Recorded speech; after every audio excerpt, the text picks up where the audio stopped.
Hello दोस्तों, आज reasoning के दोस्तों प्रैक्टिस सेट दोस्तों 4 लेकर आए हैं, जिसमें दोस्तों टॉप 10 इंपॉर्टेंट रीजनिंग के क्वेश्चन होने वाले हैं, जो कि आपके आने वाली आगामी सभी प्रतियोगी परीक्षाओं के लिए बहुत ही इंपॉर्टेंट होने वाला है। दोस्तों ये जितने भी प्रश्न होने वाले हैं, ये सभी दोस्तों प्रीवियस ईयर में पूछे गए प्रश्न हैं, ठीक है दोस्तों, जिसे हम प्रैक्टिस सेट के तौर पर सॉल्व कराने वाले हैं। चलिए अगर हम पहला प्रश्न देखेंगे कि पहला प्रश्न क्या कह रहा है। प्रश्न कह रहा है कि नीचे दिए गए चित्र में कितने त्रिभुज हैं, ठीक। देखिए दोस्तों, यहाँ पे एक त्रिभुज दिया हुआ है और इसको कई भागों में क्या किया हुआ है, काटा हुआ है, और पूछ रहा है कि इसमें कितने त्रिभुज है, ठीक। तो इसको कैसे ज्ञात करेंगे, समझिए दोस्तों, एक एग्जाम्पल से हम आपको यहाँ पे बता रहे हैं। मान लीजिए यहाँ पे एक त्रिभुज है, ठीक।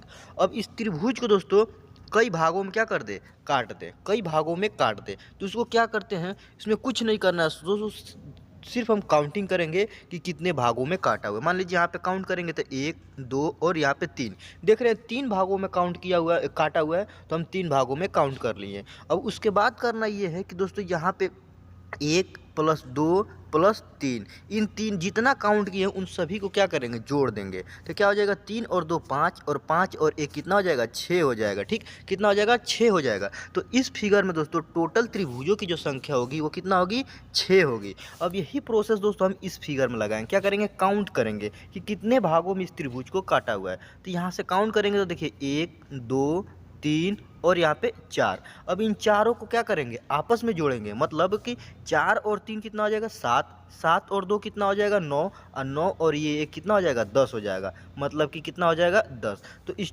त्रिभुज में दोस्तों दो टोटल त्रिभुजों की संख्या जो होगी वो कितना होगा, 10 होगा, ठीक है दोस्तों। आशा करते हैं दोस्तों ये तरीका आप समझ गए होंगे। बस कुछ नहीं करना है दोस्तों, जब त्रिभुज दे और उसको कई भागों में काट दे तो सिर्फ ये करना है कि उन काटे हुए भागों को हम क्या करेंगे, काउंट करेंगे, और काउंट करने के बाद उन सभी को दोस्तों आपस में क्या कर देंगे, जोड़ देंगे। तो हमारा दोस्तों त्रिभुजों की संख्या कितना हो जाएगा, 10, जो कि ऑप्शन ए में दिया हुआ है, ठीक है। तो हमारा ऑप्शन ए सही हो जाएगा। चलिए दोस्तों अगला क्वेश्चन देखेंगे। दूसरा क्वेश्चन सेम उसी प्रकार है दोस्तों, बल्कि इसको दोस्तों बीच से यहाँ पे काट दिया हुआ है, तो कोई टेंशन है दोस्तों, सेम उसी प्रोसेस पे लगेगा। क्या करेंगे, फिर इसको काउंट करेंगे, यहाँ पे 1 2 3 4 और यहाँ पे 5, ठीक। यहाँ पे 5 तरह काउंट कर दिए, तो इसको हम जोड़ेंगे सभी को। देखिए 1 प्लस 2 प्लस 3 प्लस 4 प्लस 5, ठीक। इन सभी को क्या करेंगे, आपस में हम क्या कर लेंगे, काउंट कर लेंगे, ठीक। देखिए 5 और 4 9 होता है, 9 और 3 कितना होगा, 12। अब 12 2 14 और 14 1 कितना हो जाएगा, 15 हो जाएगा। तो हम देख रहे हैं इन सभी को जोड़ने पे 15 प्राप्त हो रहा है, जो कि इस नीचे वाला जो दोस्तों हमारा फिगर है इसमें कितना बन रहा है, 15 बन रहा है। तो सेम दोस्तों यही जो आगे प्रक्रिया होगा इसमें भी लगेगा, क्योंकि इसमें भी दोस्तों 1 2 3 4 5, ठीक। 5 दोस्तों यहाँ पे भाग उसको भी काटा हुआ है, ठीक। तो यहाँ पे भी कितना त्रिभुज होगा, यहाँ पे भी होगा 15 त्रिभुज होगा, कितना, 15 त्रिभुज। तो देखिए 15 त्रिभुज दोस्तों यहाँ पे इस नीचे वाले में बनेगा, और यहाँ से कटिंग कर दिया हुआ है तो इसके ऊपर फिर कितना बनेगा, फिर 15 त्रिभुज बनेगा, ठीक। तो इसमें टोटल त्रिभुजों की संख्या जो होगी कितना होगा, 15 और प्लस 15 हो जाएगा, 15 ऊपर वाला और ये 15 नीचे वाला, ठीक है दोस्तों। तो 15 और 15 कितना हो जाएगा, 30 त्रिभुज हो जाएगा, कितना, 30। तो हम कहेंगे इस टोटल त्रिभुज में टोटल त्रिभुजों की संख्या कितना होगा, 30 होगा। 15 दोस्तों इसमें होगा और 15 इसमें होगा, 15 15 30 हो जाएगा, जो कि ऑप्शन बी में दिया हुआ है, ठीक है दोस्तों। आशा करते हैं दोस्तों ये त्रिभुज वाला जो क्वेश्चन है ये आप बहुत अच्छे से समझ गए होंगे। और इस प्रकार के दोस्तों अगर फिगर वाला जो क्वेश्चन आता है जिसमें त्रिभुजों को कई भागों में काटा हुआ है, तो आप बहुत आसानी से उसे सॉल्व कर लें। कुछ नहीं करना है, बस काउंट करना है। काउंट करने के बाद उन सभी संख्याओं को जोड़ लेना है, उसके बाद जो अंक आएगा, संख्या आएगा, वही हमारा आंसर हो जाएगा। चलिए अगला क्वेश्चन देखेंगे। चौथा क्वेश्चन कह रहा है, चौथा क्वेश्चन ये कह रहा है कि नीचे दिए गए चित्र में कितने वर्ग हैं, कितने वर्ग हैं, ठीक। तो देखिए दोस्तों यहाँ पर फिगर दिया हुआ है और इसको कई भागों में काटा हुआ है। अब कह रहा है कि इसमें कितने वर्ग हैं, वही हमको ज्ञात करना है। तो इसको कैसे ज्ञात करेंगे, ठीक।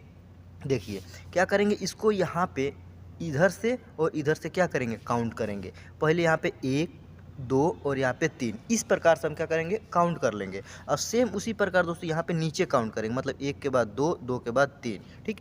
इतना कर लेंगे दोस्तों। जब भी दोस्तों यहाँ पे वर्ग का त्रिभुज दे, वर्ग या चतुर्भुज दे दे यहाँ पे, और उसको कहे कई भागों में काट कर कहे कि इसमें कितने वर्ग है ज्ञात करिए, तो इसको ऐसे ज्ञात करेंगे। ऊपर वाले लाइन जो है उसका काउंट कर लेंगे, नीचे वाला जो राइट साइड और लेफ्ट साइड वाला कॉलम है उसको काउंट कर लेंगे। उसके बाद करेंगे ये कि लास्ट वाले को लास्ट वाले से क्या करेंगे, गुना करेंगे। तो लास्ट वाले को लास्ट से गुना करेंगे तो 3 तरीके कितना हो जाएगा, 9 हो जाएगा। ठीक, उसी प्रकार फिर इस 2 को इससे गुणा करेंगे। ठीक, 2 दूना कितना हो जाएगा, 4 हो जाएगा। फिर ये 1 बच रहा है तो इस 1 को हम यहाँ पे लिख लेंगे। ठीक, अब यहाँ पे सभी को क्या करेंगे, आपस में ऐड कर देंगे, प्लस कर देंगे। तो 9 और 4 13, और 13 और 1 कितना होता है, 14 होता है। कितना, 14 होगा। तो हम कहेंगे दोस्तों इस फिगर में, इस चित्र में टोटल वर्गों की जो संख्या होगी वो कितना होगा, 14 होगा। देखेंगे किस ऑप्शन में 14 दिया है, तो ऑप्शन बी को देखिए, यहाँ पे 14 दिया हुआ है, जो कि यही ऑप्शन हमारा सही हो जाएगा। ठीक दोस्तों, इसी प्रोसेस पे,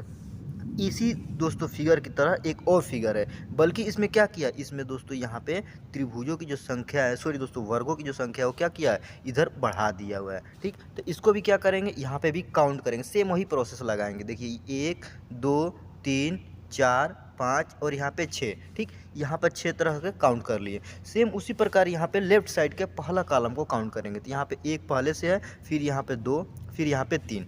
अब इसमें भी करना ये है कि जो सबसे लास्ट वाला संख्या है, बड़ी वाली संख्या, इस वाले में जो सबसे बड़ी वाला संख्या है मतलब लास्ट वाले का, और इस वाले में जो सबसे बड़ी संख्या मतलब कि लास्ट वाले को आपस में क्या करेंगे, गुना करेंगे। तो इस 6 को 3 से गुना करेंगे तो 36 कितना हो जाएगा, 18 हो जाएगा। ठीक, अब उसी प्रकार फिर इस 5 को 2 से करेंगे। क्यों, क्योंकि 3 के बाद 2 ही आएगा और 6 के बाद 5 आएगा, तो 5 और 2 को आपस में गुणा करेंगे तो 5 दूना कितना हो जाएगा, 10 हो जाएगा। फिर क्या करेंगे, इस 4 को दोस्तों 1 से गुणा करेंगे। क्या करेंगे, 4 को 1 से गुणा करेंगे तो 4 एकम 4 हो जाएगा। ठीक, देखिए अब यहाँ पे 3 और 2 बच जा रहा है, इसको गुणा क्यों नहीं करेंगे, क्योंकि दोस्तों जो यहाँ पे फिगर में जो फर्स्ट कॉलम है दोस्तों, इसमें जितने अंक हो रहे हैं बस उन्हीं से क्या करना है, गुणा करना है। ठीक, तो इसमें हम सभी में गुणा किया तो कितना हुआ, पहला हुआ 18, 10 और यहाँ पे 4। अब इन सभी को भी हम क्या करेंगे, प्लस कर लेंगे, आपस में जोड़ लेंगे। 18 और 10 28, और 28 और 4 कितना हो जाएगा, 32 हो जाएगा। कितना, 32। तो देखेंगे किस ऑप्शन में 32 दिया है, जो कि इस ऑप्शन सी में देखेंगे 32 दिया हुआ है, जो कि यही ऑप्शन हमारा सही हो जाएगा। इस फिगर में दोस्तों, इस चित्र में टोटल वर्गों की संख्या कितना है, 32 है। ठीक, चलिए आगे देखेंगे कि 5वां क्वेश्चन क्या कह रहा है, जो कि दोस्तों ये क्वेश्चन बहुत ही इंपॉर्टेंट है, ये श्रृंखला का क्वेश्चन है, जो कि दोस्तों यहाँ पे श्रृंखला देखिए बन रहा है। पहले मान लीजिए जैसे बारिश का जो बूंद होती है, जो पानी की बूंद गिरती है, वो सेम इसी प्रकार होती है। इसमें क्या किया, इस बूंद में क्या किया हुआ है, 6 बिंदु दिया हुआ है। उसके बाद दोस्तों फिर एक फिगर दिया, फिर एक फिगर दिया, फिर उसके बाद जो है यहाँ पे प्रश्न चिन्ह दिया हुआ है, जहाँ पे हमको ज्ञात करना है कि यहाँ पे कौन सा फिगर जो होगा वो भरा जाएगा। यहाँ पे प्रश्न आकृति दिया गया है और यहाँ पे उत्तर आकृति, जिसमें से कोई एक जो ऑप्शन होगा वो इस प्रश्न आकृति के स्थान पर भरा जाएगा। तो हम देखेंगे इसको कैसे आगे बढ़ा रहा है। ठीक, तो देखिए सबसे पहले हम इसको देखेंगे, क्या करेंगे, इसको देखेंगे। यहाँ पे बीच में कितना बिंदु है दोस्तों, 6 बिंदु बनाया हुआ है, और ऊपर क्या किया हुआ है, काला कर दिया हुआ है, ऊपर थोड़ा सा काला किया हुआ है। उसके बाद ये जो दूसरा फिगर है, इसमें ये संबंध है कि देखिए इसको क्या किया है, इस बूंद को क्या किया, 45 डिग्री मतलब 45 डिग्री दोस्तों यहाँ पे लेफ्ट साइड में क्या किया है, झुका दिया हुआ है। यहाँ से 45 डिग्री, कितना, 45 डिग्री क्या किया हुआ है, ये लेफ्ट साइड में घुमा दिया हुआ है, और इसमें से एक बिंदु कम कर दिया हुआ है। ठीक, तो मान लीजिए यहाँ पे एक, यहाँ पे बिंदु बनाएंगे, कितना,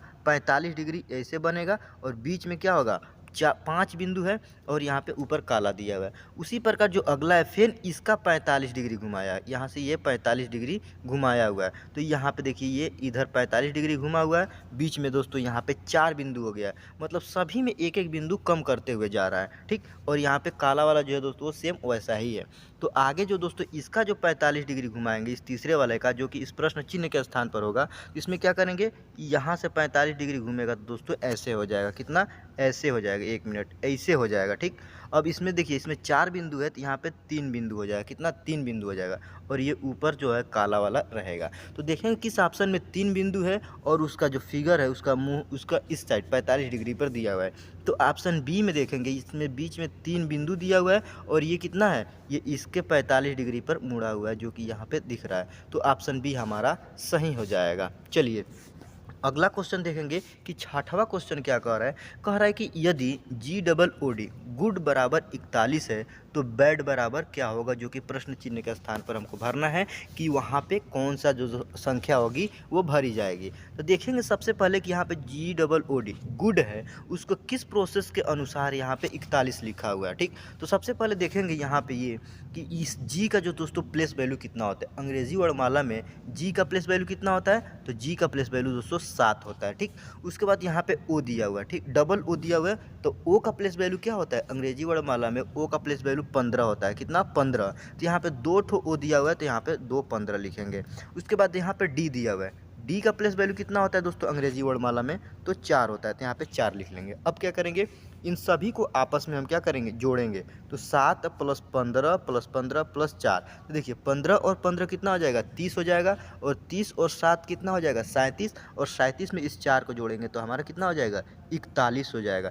जो कि देखिए दोस्तों यहाँ पे जो 41 है वो यहाँ पे मिल रहा है, क्या होगा, या मिल रहा है। अब वही प्रोसेस हम क्या करेंगे, यहाँ पे जो BAD है इसका जो अंग्रेजी वर्णमाला का दोस्तों प्लेस वैल्यू होता है वो हम लिखना होगा। तो यहाँ पे देखिए बी दिया, बी का प्लेस वैल्यू कितना होता है, बी का प्लेस वैल्यू 2 होता है। ठीक, उसके बाद यहाँ पे ए दिया, ए का प्लेस वैल्यू कितना होता है, 1 होता है, और डी दिया, डी का प्लेस वैल्यू 4 होता है, तो हम यहाँ पे 4 लिख लेंगे। अब इन सभी को आपस में जोड़ेंगे, देखिए 2 और +1 और +4, तो कितना हो जाएगा, 2 और 1 3, और 3 और 4 कितना हो जाएगा, 7 हो जाएगा। कितना, 7। तो हमारा आंसर जो होगा दोस्तों इस BAD का जो दोस्तों कोड होगा वो क्या होगा, 7 होगा, जो कि इस प्रश्न चिन्ह के स्थान पर भरा जाएगा। देखेंगे किस ऑप्शन में 7 दिया हुआ है, तो ऑप्शन सी को देखिए, यहाँ पे 7 दिया है, जो कि यही ऑप्शन हमारा सही हो जाएगा। BAD के जगह पे क्या भरा जाएगा, 7 भरा जाएगा। आशा करते दोस्तों ये क्वेश्चन भी आप समझ गए होंगे। चलिए अगला क्वेश्चन, 7वां क्वेश्चन, जो कि बहुत ही इंपॉर्टेंट क्वेश्चन है दोस्तों। इस क्वेश्चन को दोस्तों हम क्या करेंगे, कथन दिया है, पहला कथन, दूसरा कथन और तीसरा कथन, इन सभी को आपस में समझेंगे और दोस्तों इसको वेन आरेख के माध्यम से समझाकर दोस्तों सॉल्व करना होगा। ठीक, तो देखिए इसको कैसे सॉल्व करेंगे। सबसे पहले कथन को पढ़ेंगे। कह रहा है कि सभी सांप पेड़ है। मान लीजिए दोस्तों यहाँ पे कोई सांप दिया हुआ है, क्या दिया हुआ है, सांप, जिसे हम SAP बना देते हैं, क्या बना देते हैं, SAP, सांप हो गया। कह रहा है कि सभी सांप पेड़ है, तो मान लीजिए सभी सांप जो है वो पेड़ है, मतलब पेड़ के अंदर क्या हो जाएगा, सांप हो जाएगा। अब आगे कह रहा है, इसको लिख लेते हैं आप, नहीं तो भूल जाएंगे, यहाँ पे हो जाएगा पेड़। अब देखिए कह रहा है कि कुछ पेड़ सड़क है। मान लीजिए यहाँ पे जो कुछ पेड़ है वो क्या है, वो है सड़क, यहाँ पे लिख लेते हैं सड़क। ठीक, यहाँ पे सड़क हो गया। अब तीसरा कह रहा है कि सभी सड़क पर्वत है, सभी सड़क पर्वत है, तो मान लीजिए ये सभी सड़क जो है दोस्तों ये इसे, ये क्या हो जाएगा, ये हो जाएगा पर्वत हो जाएगा, क्या हो जाएगा, पर्वत हो जाएगा। अब क्वेश्चन को पढ़ेंगे कि क्वेश्चन क्या कह रहा है। निष्कर्ष में देखेंगे, निष्कर्ष कह रहा है पहला कि कुछ सांप सड़क है। ठीक, कुछ सांप जो है वो सड़क है, जो कि दोस्तों गलत है। देखिए सांप दोस्तों यहाँ पे इसको सड़क वाला जो ये लाइन है ये नहीं काट रहा है, तो हमारा ऑप्शन पहला जो होगा कुछ सांप सड़क, ये गलत हो जाएगा, क्या हो जाएगा, गलत हो जाएगा। अब दूसरा वाला देखेंगे, दूसरा वाला कह रहा है कि सभी पेड़ पर्वत है, सभी पेड़ जो है वो पर्वत है। देखिए दोस्तों यहाँ पे पेड़ दोस्तों यहाँ पे है, पर्वत कहाँ से है, पर्वत पूरा दोस्तों यहाँ पे है। ठीक, पर्वत पूरा इधर है, लेकिन बस पेड़ को दोस्तों थोड़ा सा काटा हुआ है। लेकिन यहाँ पे दूसरे में कह रहा है कि सभी पेड़ पर्वत है, जो कि दोस्तों ऑप्शन ये दूसरा भी गलत होगा। सभी पेड़ पर्वत नहीं, ये सिर्फ थोड़ा सा जो भाग है वही क्या है, पर्वत है। आगे देखेंगे तीसरा कह रहा है कि कुछ पेड़ जो है वो पर्वत है। देखिए यहाँ पे ये पर्वत वाला देखिए दोस्तों, यहाँ से लेकर यहाँ तक दिया हुआ है, ये पर्वत है, और इस पेड़ में क्या किया हुआ है, थोड़ा सा यहाँ पे देखिए ये काटा हुआ है, क्या किया हुआ है, यहाँ पे देखिए ये जो पर्वत है, पर्वत इस पेड़ को दोस्तों थोड़ा सा यहाँ से काटा हुआ है। तो सेम दोस्तों तीसरा वाला कथन हमारा सही हो जाएगा। कह रहा है कि कुछ पेड़ पर्वत है, तो देखिए कुछ पेड़, थोड़ा सा इतना जो पेड़ है वो क्या है, वो पर्वत के अंतर्गत आ रहा है। तो देखेंगे हमारा जो तीसरा ऑप्शन निष्कर्ष है यही सही होने वाला है। तो ऑप्शन ए को देखेंगे क्या कह रहा है कोई भी निष्कर्ष अनुसरण नहीं करता, जो कि ये गलत है, क्योंकि दोस्तों तीसरा वाला जो हमारा निष्कर्ष है वो अनुसरण कर रहा है। बी को देखेंगे, कह रहा है केवल निष्कर्ष 1 अनुसरण करता है, 1 वाला हमको पहले से सेटिस्फाई नहीं था, तो ये भी ऑप्शन गलत हो जाएगा। सी वाला कह रहा है केवल निष्कर्ष दूसरा अनुसरण करता है, जो कि ये पहले से भी गलत है, तो दोस्तों ये भी सही नहीं होगा। डी वाला देखेंगे, कह रहा है कि केवल निष्कर्ष 3 अनुसरण करता है, जो कि हमारा दोस्तों ये वाला सही था। तो जो कि ऑप्शन डी में भी कह रहा है कि केवल निष्कर्ष तीसरा अनुसरण करता है, तो हमारा ऑप्शन डी जो होगा ये सही हो जाएगा। आशा करते हैं दोस्तों ये क्वेश्चन आप समझ गए होंगे। चलिए दोस्तों 8वां क्वेश्चन देखेंगे, जो कि बहुत ही इंपॉर्टेंट है। ये घन का क्वेश्चन दिया है दोस्तों, और इसने पूछ रहा है कि इसमें चित्र में कितने घन है वही हमको ज्ञात करना है। ठीक, तो देखिए क्या करेंगे दोस्तों, इसको ज्ञात करने के लिए सबसे पहले देखेंगे दोस्तों, क्वेश्चन कह रहा है कि इस चित्र में कितने घन है। ठीक, तो घन ज्ञात करने के लिए क्या करेंगे, सबसे पहले दोस्तों बेस वाला का देखेंगे कि बेस में कितना घन है, उसके बाद दूसरे वाले में देखेंगे कि कितना घन है, उसके बाद लास्ट वाले में देखेंगे ऊपर सबसे कितना घन है, उसको वैसे ही हम ज्ञात करेंगे। तो सबसे पहले बेस का देखें, तो देखिए दोस्तों यहाँ पे देखिए 1 2 और यहाँ पे 3 बेस है। 3 मतलब कि क्या है, घन दिया हुआ है। और इसका इधर का लाइन कितना है, 1 2 और यहाँ पे 3, मतलब कि एक लाइन में कितने घन है, 3 घन है। फिर दूसरे वाले लाइन में भी कितने घन है, 3, और तीसरे वाला जो लाइन है इसमें भी कितने घन है, 3 घन है। तो हम कहेंगे देखिए पहले वाले लाइन में 3 घन, दूसरे वाले लाइन में 3 घन, और तीसरे वाले लाइन में कितना घन है, 3 घन है। तो 3 और 3 और 3, मतलब कि इस पहले वाले जो नीचे का बेस है इसमें टोटल घनों की संख्या कितना है, 9 हो गया। फिर दूसरे वाले बेस में देखेंगे, दूसरे वाले बेस में क्या हो जाएगा, देखिए यहाँ पे एक यहाँ पे बनेगा और एक यहाँ पे 2 हो गया। ठीक, 2, और इसके नीचे जो दोस्तों यहाँ पे है, इन दोनों, इसके आगे और इसके आगे, तो उसमें कितना है, उसमें एक क्वेश्चन, मतलब कि इस वाले लाइन में टोटल घनों की संख्या कितना हो जाएगा, 3 हो जाएगा। और एक यहाँ पे है और एक यहाँ पे है, मतलब कि +2 करेंगे, मतलब कि एक घन यहाँ और एक घन यहाँ हो गया। और सबसे ऊपर दोस्तों यहाँ पे टॉप पे है, इसमें कितने घन बनेंगे, इसमें एक घन बनेंगे। अब इन सभी को क्या करेंगे, आपस में हम क्या करेंगे, ऐड कर लेंगे। देखिए 9 और 2 कितना हो जाएगा, 11, और 11 और 3 कितना हो जाएगा, 14, और ये ऊपर एक दिया हुआ है, जो ऊपर वाला है क्या हो जाएगा, 15। तो हम कहेंगे इस फिगर में टोटल घनों की संख्या कितना हो जाएगा, 15 हो जाएगा। कितना, 15। तो देखेंगे किस ऑप्शन में 15 दिया हुआ है, तो ऑप्शन डी को देखिए यहाँ पे 15 दिया है, जो कि यही ऑप्शन हमारा सही हो जाएगा। इस क्वेश्चन के एक बार और समझिए दोस्तों क्या करना है। देखिए यहाँ पे काउंट करेंगे 1 2 और यहाँ पे 3। ठीक, देखिए पहले वाले लाइन में, देखिए तीसरे वाले लाइन में कितने घन बन रहे, 1 2 3। तीसरे वाले लाइन में 3 घन है, तो दूसरे वाले लाइन में भी 3 घन होंगे, और पहले वाले लाइन में भी 3 घन होंगे। तो 3 तिरिके 9 सबसे पहले हो जाएगा। फिर दूसरे वाला जो बेस है यहाँ पे क्या होगा, यहाँ पे काउंट कर लेंगे, देखिए 1 2 3 और यहाँ पे 4 तो ये हो गया, और एक ये हो गया 5, और इस 5 वाले के नीचे भी एक घन रहेगा, जो कि हो जाएगा कितना, 6 हो जाएगा। अब इन दोनों को आपस में क्या कर देंगे, इन दोनों को हम आपस में जोड़ देंगे, कितना हो जाएगा, 9 और +6। तो 9 और 6 कितना होता है, 15 होता है, जो कि ऑप्शन डी में दिया हुआ है, जो कि हम आपको बताए हुए हैं। चलिए अगला क्वेश्चन देखेंगे, 9वां क्वेश्चन। 9वां क्वेश्चन क्या कह रहा है कि निम्न आकृति में लुप्त संख्या ज्ञात कीजिए। ठीक, देखिए यहाँ पे 3 ठो फिगर दिया है दोस्तों, और यहाँ पे जो तीसरा वाला फिगर है यहाँ पे बीच में क्या दिया है, प्रश्न चिन्ह दिया है, मतलब कि लुप्त संख्या है, वहाँ पर हमको ज्ञात कर रहे हैं कि कौन सी संख्याएं भरी जाएंगी। तो जब भी दोस्तों इस प्रकार के फिगर वाली क्वेश्चन आए और बीच में दोस्तों कहीं भी प्रश्न चिन्ह स्थान दिया हो, तो हम देखेंगे कि जो पहला और दूसरा वाला फिगर है इसमें बीच में प्रश्न चिन्ह के स्थान पर कौन सी संख्या है और वो किस प्रोसेस से सॉल्व होकर वहाँ पे वो संख्याएं भरी गई हैं। तो हम पहला वाला अगर फिगर को सॉल्व करने की कोशिश करें कि देखेंगे कि बीच में 26 किस मेथड से आ रहा है। ठीक, और उसी मेथड से अगर बीच में दोस्तों दूसरे वाले में भी 62 आता है, तो हम कहेंगे ये प्रोसेस सही है, उसी प्रोसेस से इस तीसरे वाले फिगर को सॉल्व करेंगे। तो करेंगे ये कि मान लीजिए इस 5 और 4 को आपस में क्या करेंगे, गुना कर देंगे, तो 5 चौक को कितना हो जाएगा, 20 हो जाएगा। अब इसको क्या करेंगे, 3 को 2 से गुणा करेंगे, 3 दूना कितना हो जाएगा, 6 हो जाएगा। इन दोनों को क्या किए, तिर्यक गुणा किए हैं, और इनको बीच में से हम क्या करेंगे, जोड़ लेंगे। दोनों को तिर्यक गुणा करके जोड़ के देखें कितना हो रहा है, तो 20 और 6 26 हो जा रहा है। ठीक, तो दोस्तों ये प्रोसेस देख रहे हैं कि इससे सॉल्व कर रहे हैं, तो ये हमारा बीच में 26 मिल जा रहा है। लेकिन यही प्रोसेस से देखेंगे कि दूसरा वाला फिगर सॉल्व हो रहा है कि नहीं। अगर उसी प्रोसेस से सॉल्व होता है तो समझिए कि ये प्रोसेस हमारा सही है। क्या करेंगे, यहाँ पे 8 और 4 को आपस में तिर्यक गुणा करेंगे, तो 8 चौक को कितना होता है, 32 होता है। फिर बीच में प्लस लगा देंगे, और 6 और 5 को आपस में गुणा करेंगे, 6 पच्चे 30 हो जाएगा, कितना, 30। अब देखिए 32 और 30 को आपस में जोड़ेंगे, तो 32 और 30 हमारा कितना होता है, 62 होता है। जो कि दोस्तों ये जो 62 है दोस्तों, यहाँ पे देखिए बीच में क्या दिया हुआ है, 62 दिया हुआ है। तो हम कह रहे हैं कि जो प्रोसेस से हम सॉल्व किए हैं दोस्तों, पहला फिगर और दूसरा फिगर, ये दोनों क्या है, सही है। क्यों, क्योंकि एक ही प्रोसेस से ये दोनों फिगर बीच वाला दोस्तों 26 और 62 मिल जा रहा है। अब यही प्रोसेस हम क्या करेंगे, इस तीसरे वाले फिगर में लगाएंगे और इस प्रश्न चिन्ह के स्थान पर उस संख्या को भरेंगे। क्या करेंगे, 8 और 3 को आपस में तिर्य गुणा करेंगे, 8 तिरिके 24 हो जाएगा, बीच में प्लस लगा के 7 और 5 को आपस में गुणा करेंगे, 7 पच्चे 35 हो जाएगा। अब इन दोनों को आपस में क्या करेंगे, जोड़ेंगे। देखिए 5 और 4 कितना होता है, 9 होता है, फिर 3 और 2 कितना होता है, 5 होता है। तो हम देख रहे हैं हमको क्या मिल रहा है, 59 मिल रहा है, 59 मिल रहा है। तो देखेंगे किस ऑप्शन में 59 दिया हुआ है, तो ऑप्शन बी को देखिए यहाँ पे 59 दिया हुआ है, जो कि यही ऑप्शन हमारा सही हो जाएगा। आशा करते हैं दोस्तों ये समझ गए होंगे आप।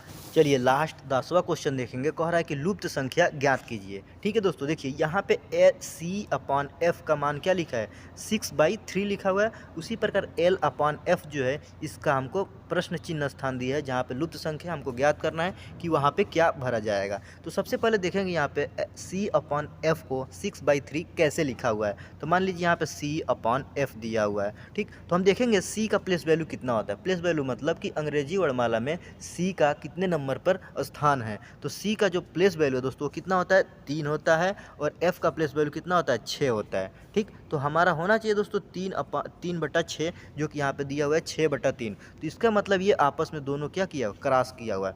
F का प्लेस वैल्यू 6 तो यहाँ पे लिखा है, C का प्लेस वैल्यू 3 तो यहाँ पे लिखा है। देखिए C/F का यहाँ पे जो मान है वो क्या है, 6/3 है, तो यहाँ पे भी 6/3 दिया हुआ है। अब उसी प्रकार देखेंगे दोस्तों यहाँ पे L/O दिया हुआ है। तो L/O का दोस्तों प्लेस वैल्यू क्या होता है वो हम यहाँ पे लिखेंगे। क्या करेंगे, यहाँ पे क्रॉस करेंगे, सबसे पहले क्रॉस करेंगे। L का प्लेस वैल्यू कितना होता है, L का प्लेस वैल्यू 12 होता है, तो हम यहाँ पे 12 लिख लेंगे।